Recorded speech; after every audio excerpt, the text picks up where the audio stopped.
Assalamualaikum warahmatullahi wabarakatuh. Selamat bertemu kembali dengan saya pada mata kuliah pengembangan bahan ajar MI atau SD. Untuk meeting yang keempat ini kita akan membahas tentang topik jenis-jenis bahan ajar cetak. Oke, selanjutnya yaitu kita akan membahas part satu, yaitu buku teks. Jadi bahan ajar cetak itu berupa buku teks, yaitu eh, fungsinya sebagai fondasi pembelajaran. Nah, definisi dan perannya apa sih buku teks? Yaitu sumber belajar utama yang menyajikan materi secara terstruktur dan sistematis. Nah, ini contohnya seperti buku-buku yang sering digunakan sebagai bahan ajar eh, di sekolah-sekolah seperti itu. Untuk kelebihannya apa sih gitu ya untuk buku teks?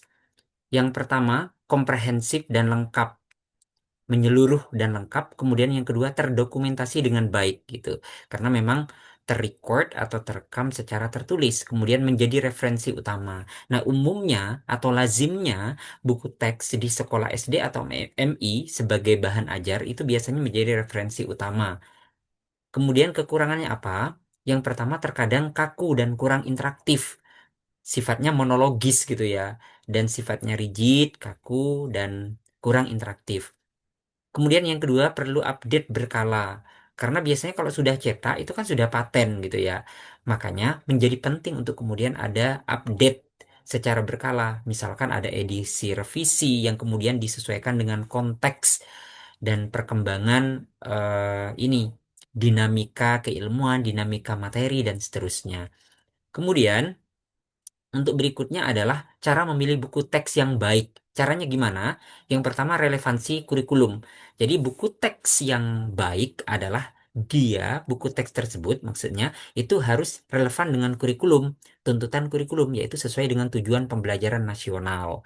Nah, baik CP, kemudian tujuan pembelajarannya, TP-nya, kemudian ATP itu disesuaikan dengan kurikulum. Kalau saat ini misalkan menggunakan kurikulum Merdeka dengan nafas deep learning, maka harus disesuaikan dengan itu gitu ya, buku teksnya. Kemudian kedalaman materi. Jadi kedalaman kemudian keluasan materi itu harus disesuaikan dengan jenjang dan tingkat pemahaman anak MI atau SD.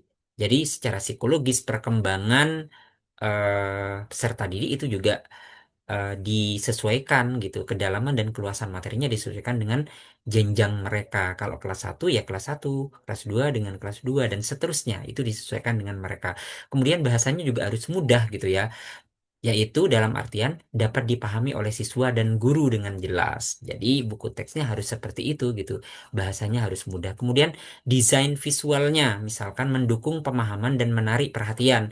Jadi kalau misalkan buku teks yang disajikan itu menarik, kemudian desain visualnya juga menarik, maka itu akan merangsang siswa untuk lebih antusias dalam mengikuti proses pembelajaran, terutama menggunakan buku teks tersebut. Kemudian kredibel. Jadi buku teks yang baik itu salah satunya juga kredibel, penulis dan penerbitnya terpercaya. Seperti itu. Kemudian part 2 contoh dari bahan ajar cetak yaitu lembar kerja lembar kerja siswa yaitu LKS gitu ya. Ini insya Allah sudah semuanya tahu ya seperti apa LKS, yaitu aktivitas pembelajaran diharapkan lebih interaktif dengan menggunakan LKS. Nah, biasanya eh apa ya? LKS yang baik itu pertama kriterianya kejelasan instruksi. Jadi bahasanya lugas dan langkah-langkah mudah diikuti. Nah, itu instructionnya atau instruksi dalam LKS itu harus jelas gitu. Yang kedua, relevansi materi sesuai dengan topik pembelajaran yang sedang dipelajari. Jadi LKS itu harus relevan dengan materi yang dipelajari gitu. Kemudian variasi soal. Kebanyakan kan memang LKS itu berisi tentang soal-soal gitu ya. Kombinasi pilihan ganda, isian, uraian dan tugas praktek itu sudah harus tercover secara komprehensif dan komplit pada LKS. Kemudian desain visual menarik. Jadi desain visual visual pada LKS tersebut harus menarik gitu ya. Isinya gambar, ilustrasi dan tata letak rapi yang menarik. Seperti itu. Kemudian ruang jawaban pada LKS itu juga harus cukup untuk memudahkan siswa menulis jawaban. Kadang kan apa titik-titik gitu ya, ada pertanyaan kemudian tidak muat gitu ya untuk kemudian siswa apalagi tulisannya besar-besar untuk memberikan jawaban. Nah, itu sering kali tidak muat. Nah, LKS yang baik itu paling tidak ada ruang jawaban yang memang cukup bagi siswa sehingga nulisnya juga cukup lembaran pada LKS tersebut gitu. Kemudian prinsip desain LKS efektif. Jadi eh, untuk prinsip desain LKS yang efektif, desain visual yang menarik. Jadi desain visualnya harus menarik. Penggunaan gambar dan ilustrasi relevan dengan materi pelajaran. Nah, efektif itu dalam artian LKS berbasis leaflet meningkatkan kemampuan menghitung operasi pecahan primer. Nah, ini contohnya ya. Paling tidak contohnya seperti ini. Oke. Selanjutnya adalah part 3. Salah satu dari atau yang ketiga dari apa modul ajar, sorry, bahan ajar cetak itu yaitu modul pembelajaran mandiri yang sistematis. Nah, ini biasanya modul itu isinya apa saja? Judul modul. Jadi judul modul atau cover gitu ya, jelas dan mencerminkan isi pembelajaran. Yang kedua kriterianya adalah berisi tentang pendahuluan. Isinya apa saja pendahuluan? Yaitu berisi latar belakang, kemudian tujuan dan petunjuk penggunaan modul tersebut. Kemudian yang ketiga yaitu kegiatan belajar. Jadi pada kegiatan belajar di modul tersebut harus ada uraian materi dilengkapi dengan contoh dan latihan sistematis.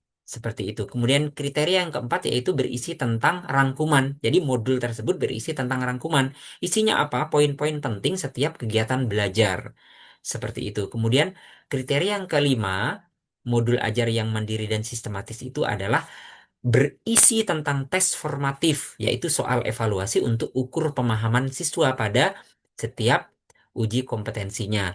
Kemudian selain itu juga modul itu harus berisi tentang kunci jawaban, yaitu umpan balik untuk koreksi dan pemahaman. Jadi siswa nanti tahu mana jawaban yang benar, mana jawaban yang salah. Kemudian nanti ada semacam feedback bersama, koreksi bersama, seperti itu.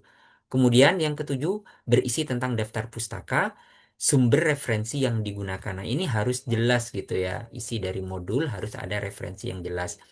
Kemudian, struktur modul yang lengkap itu apa? Ini kata kuncinya, komponen sistematis. Setiap bagian terintegrasi untuk pembelajaran mandiri yang efektif. Contohnya, modul pengembangan materi bahan ajar SD atau MI. Nah, ini referensinya ya, pecinta makalah blogspot.com 2017. Seperti itu. Kemudian, eh, bahan ajar cetak selanjutnya contohnya part 4 yaitu handout. Jadi handout itu masuk bahan ajar cetak gitu ya, informasi ringkas dan padat. Jadi handout itu berisi tentang informasi yang ringkas dan padat, berisi gitu ya. Kriterianya apa saja? Handout. Yang pertama fokus poin kunci, yaitu menyajikan informasi esensial tanpa detail berlebihan. Jadi lebih kepada poin-poin utama gitu ya. Yang kedua kriterianya adalah bullet points, memudahkan, yaitu memudahkan pembacaan cepat dan pemahaman. Nah, itu isi dari handout. Yang ketiga, isi dari handout itu adalah visualisasi data. Isinya apa saja visualisasi data? Ada tabel, ada grafik, atau diagram sederhana jika perlu. Nah, ini memudahkan pembaca untuk kemudian mereka bisa memetakan, oh poin-poinnya seperti ini gitu ya, dan seterusnya. Kemudian bahasanya harus jelas. Kemudian hindari jargon teknik yang rumit. Jadi bahasanya tidak boleh ngalor ngidul, rumit gitu ya. Jadi bahasanya jelas. Kemudian ukuran ringkas. Handout itu ukurannya juga harus ringkas. Idealnya satu atau dua lembar saja, tidak berlembar-lembar gitu ya. Kalau handout cukup satu atau dua lembar. Kemudian contoh bahan ajar cetak kearifan lokal negaraku Indonesia. Journal on Education 2024. Ini contoh dari handout gitu ya. Kemudian handout ringkas dan informatif. Menyusun handout efektif, informasi penting dalam format yang mudah dibawa dan dibaca ulang. Ini contohnya ya, handout ya. Jadi ini isinya poin per poin, tidak menjelaskan secara detail, secara ilustratif dan deskriptif, tetapi poin-poin utama itu bisa dimasukkan di sini, part-partnya dan seterusnya. Kemudian kesimpulan yang terakhir adalah eh, memilih dan mengembangkan bahan ajar cetak yang tepat. Ini kata kuncinya, perannya sangat krusial. Bahan ajar cetak mendukung pembelajaran MI atau STD secara efektif. Karena bisa diulang-ulang gitu ya, dibuka, diulangi, dan seterusnya. Kemudian prinsipnya, bahan ajar cetak itu harus relevan dengan kurikulum, yaitu pemilihan berdasarkan kebutuhan siswa dan prinsip desain. Kemudian inovasi berkelanjutan. Jadi bahan cetak yang dicetak gitu ya harus mengikuti kaidah inovasi berkelanjutan. Jadi harus ada revisi, edisi, revisi dan seterusnya. Pendekatan kearifan lokal meningkatkan minat dan hasil belajar. Nah, masukkan juga pendekatan kearifan lokal gitu sebagai bentuk inovasi berkelanjutan sehingga nanti akan meningkatkan minat dan hasil belajar siswa. Mungkin itu saja pertemuan meeting keempat kita hari ini. Terima kasih. Selanjutnya, selamat berlibur Lebaran. Sekian dari saya. Assalamualaikum warahmatullahi wabarakatuh.